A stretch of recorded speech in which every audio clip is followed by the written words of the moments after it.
Hi friends, welcome to my channel Sowji's home kitchen. ఈరోజు మనం prepare చేయబోతున్న రెసిపీ వచ్చేసి simple and tasty chicken pakodi.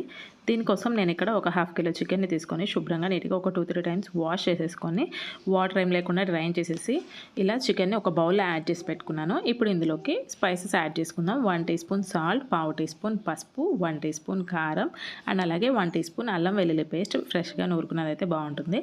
And అలాగే 1 teaspoon garam masala, 1 teaspoon ధనియా powder, 1/2 teaspoon జీలకర్ర powder and 1/4 teaspoon pepper పౌడర్ని add చేసేసి ఇదంతా మంచిగా చికెన్కి పట్టేలాగా ఇలా మంచిగా మిక్స్ చేసేసుకోవాలన్నమాట.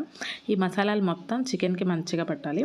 ఇలా మంచిగా మిక్స్ చేసేసుకున్న తర్వాత ఇందులోకి 1 టేబుల్ స్పూన్ ఆయిల్ కూడా యాడ్ చేసేసుకొని ఈ ఆయిల్ కూడా చికెన్కి మంచిగా పట్టేలాగా ఇలా మిక్స్ చేసేసుకోవాలన్నమాట.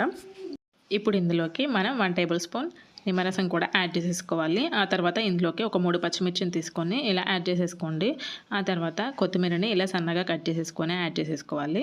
తర్వాత కరివేపాకు ఒక 2 రెమ్మలు కూడా ఇందులో యాడ్ చేసేసుకొని ఇవన్నీ మంచిగా కలిసేలాగా ఇలా ఒకసారి మిక్స్ చేసేసుకోవాలన్నమాట. ఇప్పుడు ఇందులోకి మనం 1 టేబుల్ స్పూన్ కార్న్ఫ్లోర్ అండ్ అలాగే 1 టేబుల్ స్పూన్ బియ్యం పిండి అలాగే 1 టేబుల్ స్పూన్ శనగపిండి కూడా యాడ్ చేసేసి ఇవి మొత్తం మంచిగా కలిసేలాగా ఇలా మిక్స్ చేసేసుకోవాలన్నమాట. ఇక్కడ వీడియోలో చూపిస్తున్న విధంగా చికెన్కి ఇవన్నీ మంచిగా పట్టేలాగా ఇలా మిక్స్ చేసేసుకొని దీన్ని మనం 2 to 3 అవర్స్ వరకు మ్యారినేట్ చేసుకోవాలి. ఇలా చికెన్ని మనం 2 అవర్స్ అలా మ్యారినేట్ చేసుకోవడం వల్ల మనకి చికెన్ పకోడీ చాలా టేస్టీగా ఉంటుంది. 2 అవర్స్ తర్వాత నేను ఇక్కడ మీకు చూపిస్తున్నాను, ఇలా ఉంటుందన్నమాట.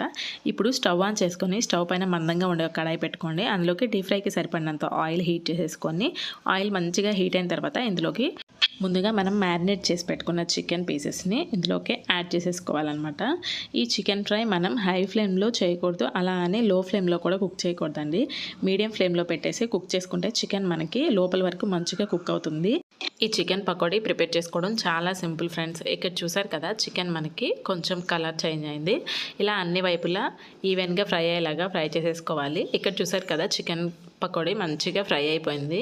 దీన్ని తీసుకొని సర్వ్ చేసేసుకోవడమే. అంతే ఫ్రెండ్స్, ఎంతో సింపుల్ అయిన టేస్టీ చికెన్ పకోడీ రెడీ అయిపోయింది. Thank you for watching friends. Like, share, comment and subscribe చేయండి ఫ్రెండ్స్. Bye bye.